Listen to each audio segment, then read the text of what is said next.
Assalamualaikum warahmatullahi wabarakatuh. Waalaikumsalam warahmatullahi wabarakatuh. Bismillah, nahmaduhu wa nasta'inuhu wa nastaghfiruhu wa na'udzu billahi min syururi anfusina wa min sayyiati a'malina may yahdihillahu fala mudhilla lahu wa may yudhlilhu fala hadiya lahu. Allahumma shalli wa sallim wa barik ala Muhammad wa ala alihi wa sahbihi ajmain, amma ba'du.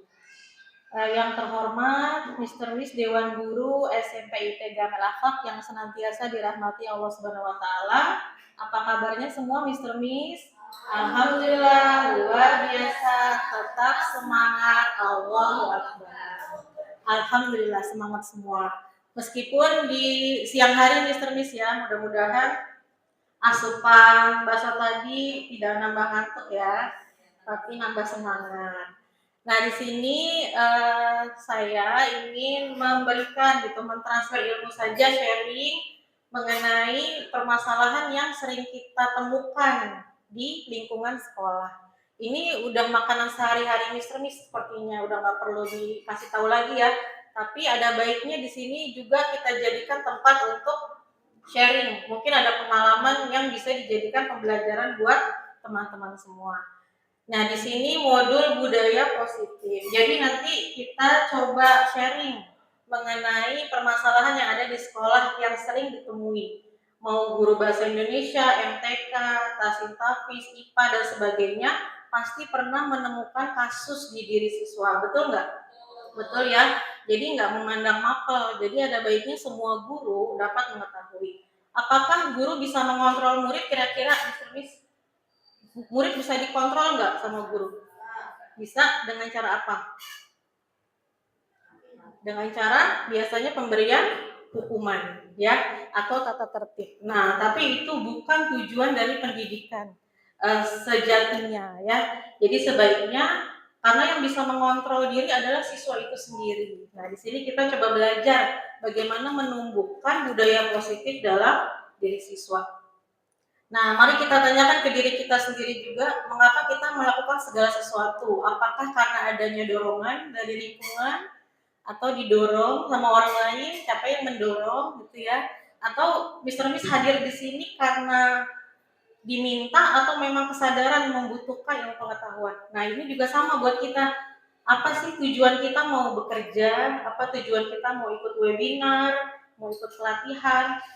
Nah, ada yang tujuannya untuk menghindari hukuman, ada tujuannya untuk meraih hadiah, ada tujuan untuk kesadaran memang dia membutuhkan ya, dan itu tidak salah, itu adalah naluri ya, alamiah manusia.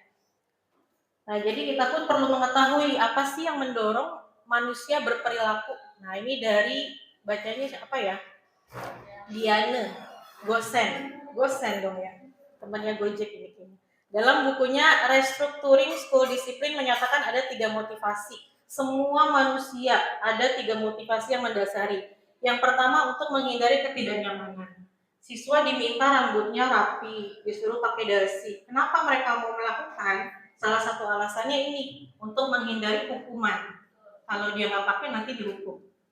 Untuk yang kedua, untuk mendapatkan imbalan. Ayo yang masuknya disiplin besok mistraktir apa gitu ya. Nah, ini adalah motivasi yang kedua. Motivasi yang ketiga adalah si siswa sadar dia ini menjadi perilaku atau orang yang diinginkan menghargai diri sendiri.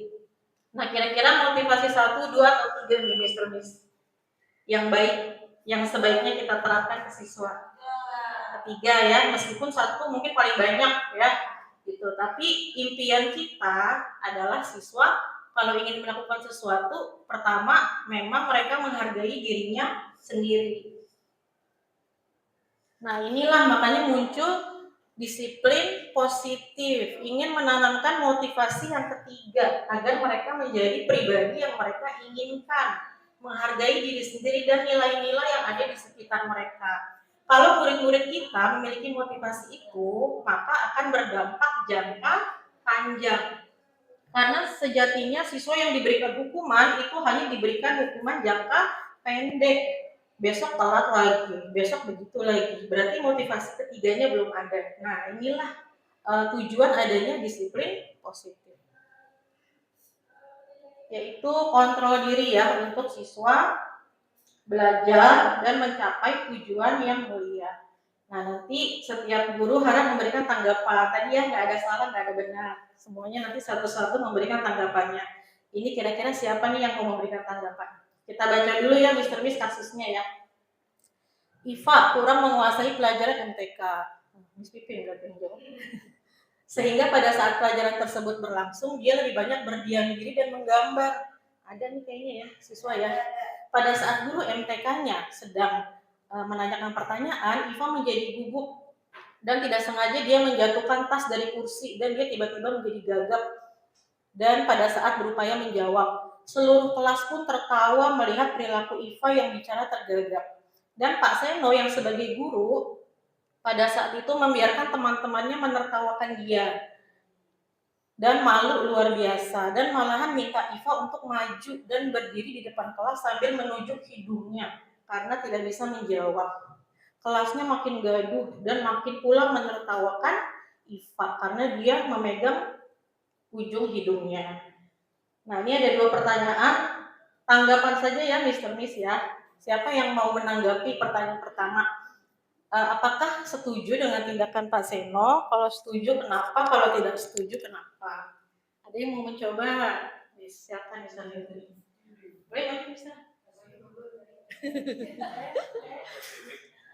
Dapat baik-baik kan? Gimana ya? Gimana? Itu deh di kan ngomong gak kedengeran. Oke. Baik. Menurut saya tindakan Pak Seno itu sangat sangat kurang sekali ya. Saya tidak setuju dengan apa yang dilakukan Pak Seno terhadap muridnya yang bernama tadi Iva ya. Kenapa? Karena tidak seharusnya seorang guru itu memberikan hukuman atau merespon siswanya yang tidak bisa atau tidak mampu, karena kan kita bisa melihat dari kemampuan siswa, apalagi siswa ini tadi sempat kaget dan lain sebagainya ya karena ketidakbisaannya dia. Jadi tidak setuju dengan tindakannya seperti itu. Karena membuat saya pernah dengar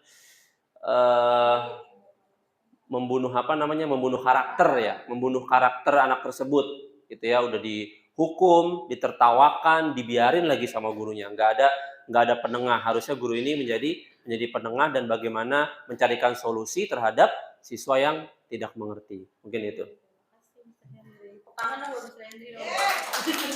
Yang kedua siapa ya? Ada yang mau coba? Menurut Anda tindakan Pak Seno adalah sebuah hukuman atau konsekuensi? Ada yang mau coba? Oh, angkat tangan, Miss Pipin angkat tangan. Ayo Miss Pipin boleh jawab. Kira-kira setuju atau enggak? Setuju atau hukuman atau konsekuensi? Kalau hukuman kenapa? Gak apa-apa jawabannya. Sependapat sama Mr. Henry sih, Bu. Hukuman atau konsekuensi? Oh, hukuman atau konsekuensi? Hukumannya. Nah, ini nanti kita pelajari ya Mr. Miss ya. Kira-kira dia hukuman atau konsekuensi. Nah, ini kita lihat. Ada hukuman, ada konsekuensi, ada restitusi. Nah, di sini yang paling baik, di sini nanti kita pilih kira-kira yang mana yang paling cocok. Hukuman. Nah, ini kalau hukuman adalah sesuatu yang menyakitkan harus terjadi, kalau konsekuensi memang harus terjadi, restitusi adalah pilihan. Ini nanti saya share PPT-nya biar bisa dibaca-baca. Kalau hukuman udah pasti tidak nyaman untuk anak dalam jangka panjang, kalau konsekuensi jangka pendek, dan restitusi menguatkan siswa dan sebagainya. Nanti kita bisa baca ya bareng-bareng ya. Nah, kalau hukuman biasanya ada kata begini nih. Awas kalau dilakukan lagi, awas ya nanti gitu. Kalau konsekuensi dia netral, lakukan apa yang saya katakan. Kalau restitusi, nah restitusi ini yang mau kita praktikkan nanti di siswa-siswi Gamel ya. Tapi pada dasarnya kalau siswa melakukan sebuah kesalahan karena dia belum memenuhi kebutuhan dasar manusia. Ini yang perlu kita pahami. Jadi kalau siswa melakukan kesalahan, kita tidak serta-merta emosi, marah-marah, banting meja, banting kursi, apalagi banting dispenser. Jangan ya, karena pasti siswa tersebut belum terpenuhi kebutuhan dasarnya. Apa saja kebutuhan dasar manusia? Ini dia. Ada penguasaan, ada kasih sayang, ada kesenangan dan kebebasan. Kalau kita menemukan siswa yang bosen, kelihatannya jenuh di pelajaran, gak mau mendengarkan, malah tidur-tiduran, berarti ada kebutuhan dasar dia yang belum terpenuhi. Kira-kira apa tuh? Kalau bertahan hidup juga ada ya. Kalau dia lagi males, terus tanya, kamu kenapa? Kok tidur-tiduran bisa lagi dengerin? Dia diem aja lemes gitu, kayaknya udah males, jenuh. Kira-kira apa tuh? Ya, kesenangan, betul ya. Nanti di sini ada kesenangan. Kesenangan di sini maksudnya dia belum mendapatkan apa ya? Oleh karena itu kita ada ice breaking, ada metode teknik yang tidak monoton untuk memberikan kebutuhan itu untuk siswa-siswi. Kalau bertahan hidup, contohnya, misalnya siapa nih? Si A sering lihat ya, betul, lagi piket, bukannya piket dia malah jajan. Ditanya deh, kamu kenapa kok nggak piket?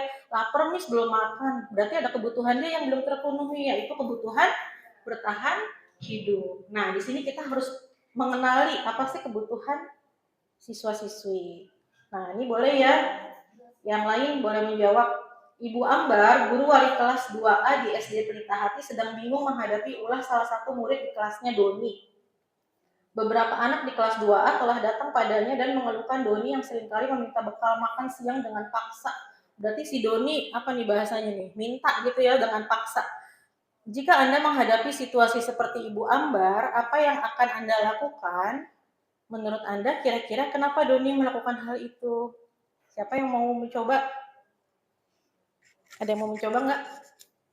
Ya, silakan Miss Ika. Ini Miss Ika, pakai dulu. Biar suaranya kedengeran.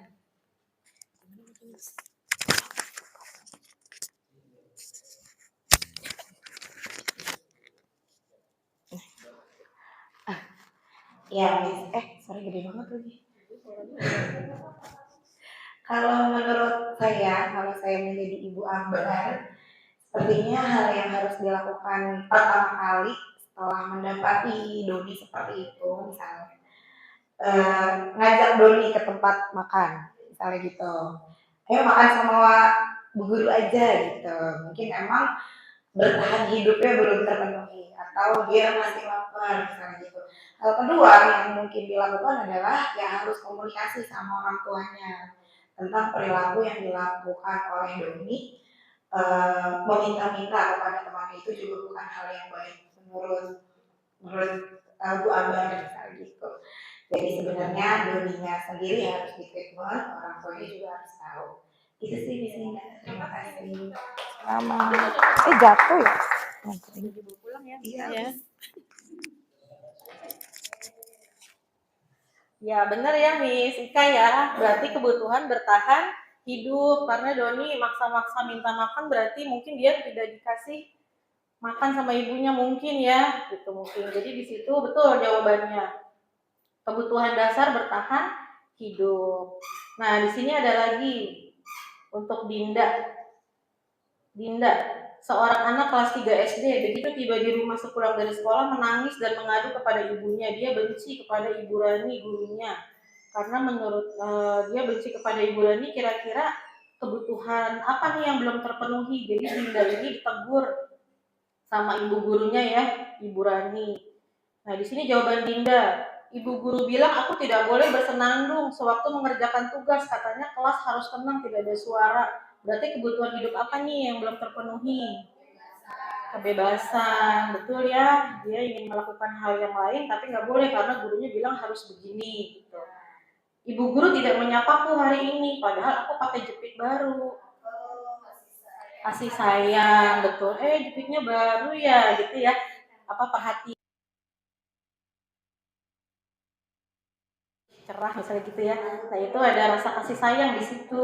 Jadi siswa kita juga membutuhkan itu. Aku bosan, masa belajarnya gitu-gitu aja, dengerin ibu guru aja. Tadi berarti kebutuhan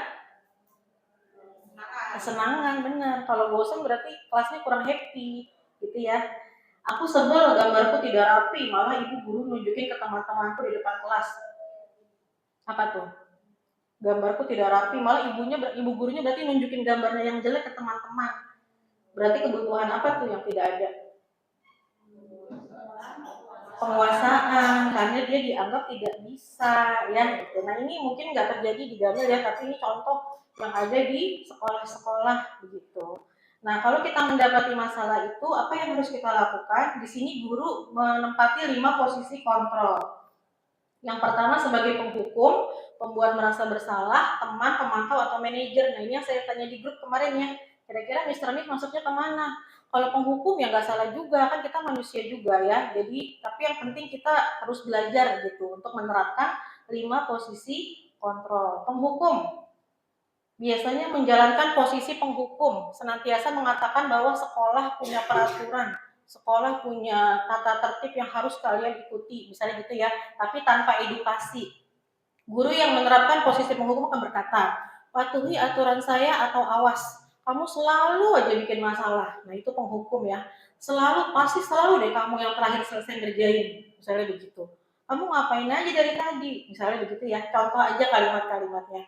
Nah guru yang seperti ini senantiasa percaya hanya ada satu cara agar pembelajaran bisa berhasil, yaitu cara gurunya sendiri. Nah ini yang perlu mungkin kita hindari ya, karena di situ apalagi siswa-siswi SMP yang sudah mulai bisa berpikir. Yang kedua, pembuat merasa bersalah. Biasanya guru ini bersuaranya lebih lembut, tapi dia bikin anaknya jadi merasa bersalah. Kata-katanya lembut, tapi isi kalimatnya membuat siswa jadi down. Ibu sangat kecewa sekali dengan kamu. Gimana coba kalau orang tua kamu tahu berbuat begini gimana? Kamu mau ibu disalahin sama kepala sekolah, misalnya gitu ya? Kamu gak kasihan sama ibu? Nah itu adalah membuat merasa bersalah. Biasanya posisi murid ini akan memiliki penilaian buruk pada dirinya sendiri. Oh iya, saya siswa yang gagal, saya siswa yang jelek dan merasa tidak berharga dan telah mengecewakan orang-orang yang disayanginya. Nah ini juga mungkin yang patut kita hindari. Yang ketiga, teman. Tidak akan menyakiti murid, tapi tidak juga ada kontrol ya di dalam kegiatannya. Posisi teman pada guru bisa negatif, bisa positif. Positif di sini bisa ada hubungan baik, ya apa ya bahasanya, bestie ya atau teman baik gitu, sahabat kawan positif. Tapi juga ada sisi negatifnya yang patut kita perhatikan, yaitu menggunakan hubungan baik dan humor untuk mempengaruhi seseorang. Mereka akan berkata, ayo bantulah demi bapak ya, demi miss ya, demi mister, kamu jangan begini ya. Ya sudah, kali ini tidak apa-apa, nanti ibu yang bantu beresin, kamu tenang aja. Nah itu berarti contoh posisi yang ada di teman. Kalau seperti ini, murid akan merasa dikecewakan kalau guru tersebut tidak membantu dia lagi. Gitu. Jadi ada kalanya untuk bertindak sebagai teman, tapi ada juga kalanya bertindak sebagai manajer. Nah nanti kita belajar di pemantau ini netral, dia hanya tidak menyakiti, tidak juga manajer ya, hanya memantau dan mengawasi. Contohnya peraturannya apa, emang kamu melakukan apa. Jadi seorang pemantau sangat mengandalkan penghitungan, catatan atau data yang digunakan sebagai bukti. Jadi di sini posisi yang netral gitu, Mr. Miss. Yang terakhir posisi manajer. Nah ini yang paling sulit tapi paling bagus juga untuk diterapkan, di mana posisi berbuat sesuatu bersama murid, mempersilahkan murid untuk bertanggung jawab dengan perilakunya dan mendukung murid untuk menemukan solusi. Kenapa saya bilang sulit? Karena tidak semua siswa yang bisa diajak diskusi. Ada yang kalau kita lembek anak-anaknya malah kelewatan, ada yang begitu. Nah itu jadi berbeda-beda ya untuk mentreatment seorang siswa. Cuma ini contoh aja untuk idealnya. Kalau di manajer, murid diajak untuk menganalisis kebutuhannya, bukan penekanan, bukan hukuman, tapi diajak berdiskusi. Seorang manajer akan berkata, jadi kesalahan apa yang sudah kamu buat, gitu misalnya. Kira-kira kamu yang melakukan apa untuk memperbaiki kesalahan kamu? Nah itu contoh kalimat manajer. Jadi dia bukan mengatur murid, tapi dia membimbing muridnya. Gitu. Ada juga kan nih siswa ya, yang diem aja. Jadi kamu mau lakukan apa? Diem aja. Ada ya? Nah ini berarti bukan manajer ya, berarti treatment yang lain gitu. Karena semua siswa nggak seperti itu. Jadi kalau siswa ada melakukan kesalahan, kita tidak memisahkan dia dari kelompoknya, tapi kita mengembalikan murid tersebut ke kelompoknya dengan posisi yang lebih baik dan lebih kuat. Dengan cara apa? Dengan cara berdiskusi. Nah itu contoh dari apa nih tadi posisi kontrol ya Mr. Miss. Sekarang kita coba kuis sedikit untuk menentukan hukuman dan konsekuensi. Perbedaan konsekuensi, hukuman, dan restitusi. Jadi kalau hukuman dia menyakitkan dan cuma sepihak, cuma dari guru atau sekolah. Kalau konsekuensi itu jangka pendek, siswa tersebut tahu kalau dia melakukan itu akan mendapatkan konsekuensi. Restitusi adalah apa tadi ya, posisi manajer ya, diajak berdiskusi siswa tersebut untuk memperbaiki tingkah lakunya. Ada yang mau coba? Nanti diklik mencatat 100 kali di dalam buku kalimat, saya tidak akan terlambat lagi. Kira-kira konsekuensi atau hukuman? Hukuman, coba kita lihat. Ya, konsekuensi ya ternyata ya. Ini dari LMS PMM nih ya, saya juga belajar. Ini, lari mengelilingi lapangan basket. Oh kita ya berarti ya. Hukuman apa konsekuensi? Hukuman, coba ya. Betul. Membersihkan coretan yang dibuat di meja tulis.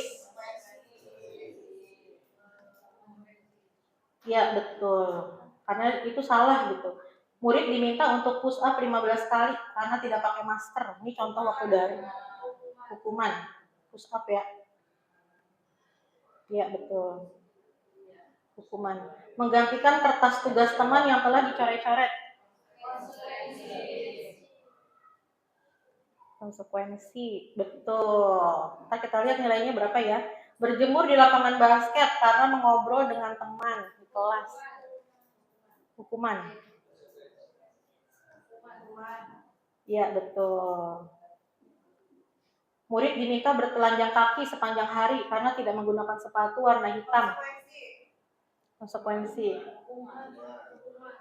Ya, paksa. Berarti si Doni apa nih bahasanya nih? Minta gitu ya dengan paksa. Jika Anda menghadapi situasi seperti Ibu Ambar, apa yang akan Anda lakukan? Menurut Anda kira-kira kenapa Doni melakukan hal itu? Siapa yang mau mencoba? Ada yang mau mencoba nggak? Aku. Ya.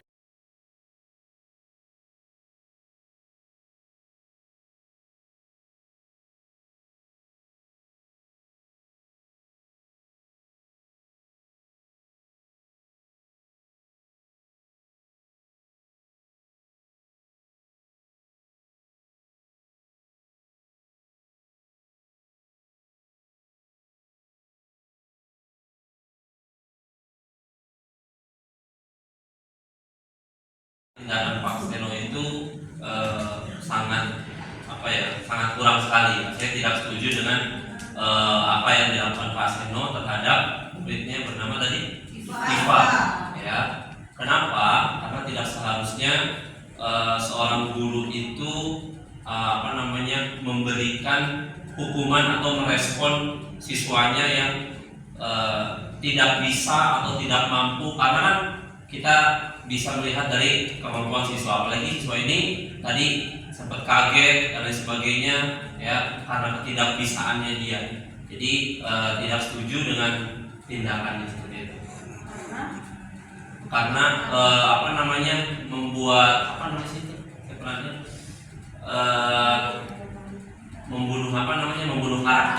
membunuh karakter anak tersebut. Itu ya udah dihukum, ditertawakan, dibiarin lagi sama gurunya, nggak ada. Basket karena mengobrol dengan teman. Hukuman.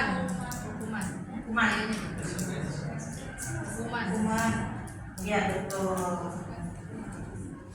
Murid diminta bertelanjang kaki sepanjang hari karena tidak menggunakan sepatu warna hitam. Konsekuensi. Hukuman. Ya hukuman. Berdiri di depan kelas sambil mengangkat kaki satu. Oh iya, tadi apa? Hukuman ya. Ya. Udah belum nih? Masih memang harus terjadi, restitusi adalah pilihan. Ini nanti saya share PPT-nya dan bisa dibaca-baca. Kalau hukuman udah pasti tidak nyaman untuk anak dalam jangka panjang. Kalau konsekuensi jangka pendek dan restitusi menguatkan siswa dan sebagainya. Nanti kita bisa baca ya bareng-bareng ya. Nah kalau hukuman biasanya ada kata begini nih. Awas kalau dilakukan lagi, awas ya nanti gitu. Kalau konsekuensi dia netral, lakukan apa yang saya katakan. Kalau restitusi, nah restitusi ini yang mau kita praktikkan nanti di siswa-siswi Gamel ya. Tapi pada dasarnya kalau siswa melakukan sebuah kesalahan karena dia belum memenuhi kebutuhan dasar manusia, ini yang perlu kita pahami. Jadi kalau siswa melakukan kesalahan, kita tidak serta-merta emosi, marah-marah, banting meja, banting kursi, paling banting dispenser. Jangan ya, karena pasti siswa tersebut belum terpenuhi kebutuhan dasarnya. Apa saja kebutuhan dasar manusia?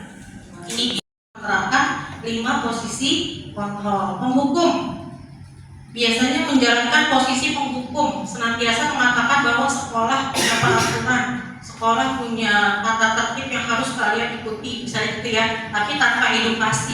Contohnya peraturannya apa, emang kamu melakukan apa? Jadi seorang pemantau sangat mengandalkan penghitungan, catatan atau data yang digunakan sebagai bukti. Jadi di sini posisi yang netral gitu, Mister. Yang terakhir posisi manajer. Nah ini yang paling sulit, tapi paling bagus juga untuk diterapkan. Di mana posisi berbuat sesuatu bersama murid, mempersilahkan murid untuk bertanggung jawab dengan perilakunya dan mendukung murid untuk menemukan solusi. Kenapa saya bilang sulit? Karena tidak semua siswa yang bisa diajak diskusi.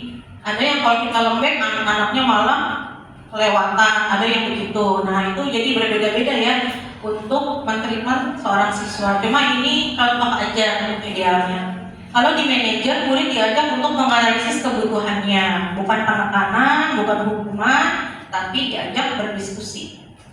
Seorang manajer akan berkata, kesalahan apa yang sudah kamu buat, gitu misalnya. Kira-kira kamu ingin melakukan apa untuk memperbaiki kesalahan kamu? Nah itu contoh kalimat manajer. Jadi dia bukan mengatur murid, tapi dia membimbing muridnya. Gitu. Ada juga kan siswa yang dia jadi kamu mau melakukan apa? Ada ya? Nah ini berarti bukan manajer ya, berarti treatment yang lain gitu. Karena semua siswa nggak seperti itu. Jadi kalau siswa ada melakukan kesalahan, kita tidak memisahkan dia dari kelompoknya, tapi kita mengembalikan murid tersebut ke kelompoknya dengan posisi yang lebih baik dan lebih kuat. Dengan cara apa? Dengan cara berdiskusi. Nah itu contoh dari apa nih tadi? Posisi kontrol ya Mr. Miss. Sekarang kita coba kuis sama ibu gurunya ya, Ibu Rani. Nah di sini jawaban Dinda. Ibu guru bilang aku tidak boleh bersenandung sewaktu mengerjakan tugas. Katanya kelas harus tenang, tidak ada suara. Berarti kebutuhan hidup apa nih yang belum terpenuhi? Kebebasan. Betul ya. Dia ingin melakukan hal yang lain tapi nggak boleh karena gurunya bilang harus begini. Gitu. Ibu guru tidak menyapaku hari ini, padahal aku pakai jepit baru. Kasih sayang, betul. Jepitnya baru ya, gitu ya. Apa perhatian? Doni kayaknya ada yang beda deh, kamu wajahnya lebih cerah misalnya gitu ya. Nah itu ada rasa kasih sayang di situ. Jadi siswa kita juga membutuhkan itu. Aku bosan, masa belajarnya gitu-gitu aja, dengerin ibu guru aja. Tadi berarti kebutuhan kesenangan benar. Kalau bosan berarti kelasnya kurang happy, gitu ya. Aku sebel gambarku tidak rapi, malah ibu guru nunjukin ke teman-temanku di depan kelas. Apa tuh? Gambarku tidak rapi, malah ibu gurunya berarti nunjukin gambarnya yang jelek ke teman-teman. Berarti kebutuhan apa tuh yang tidak ada? Penugasan. Penguasaan, karena dia dianggap tidak bisa ya. Nah ini mungkin nggak terjadi di gambar ya, tapi ini contoh yang ada di sekolah-sekolah begitu. Nah kalau Ya, kalau menurut saya, kalau saya menjadi ibu Ambar, sepertinya hal yang harus dilakukan pertama kali setelah mendapati doni seperti itu, misalnya ngajak Doni ke tempat makan misalnya gitu, ayo makan sama Bu Guru aja gitu. Mungkin memang bertahan hidupnya belum terpenuhi atau dia masih lapar misalnya gitu. Hal kedua yang mungkin dilakukan adalah ya harus komunikasi sama orang tuanya tentang perilaku yang dilakukan oleh Doni. Meminta-minta kepada temannya itu juga bukan hal yang baik menurut Bu Abar misalnya gitu. Jadi sebenarnya Doninya sendiri harus di treatment, orang tuanya juga harus tahu. Itu sih, terima kasih.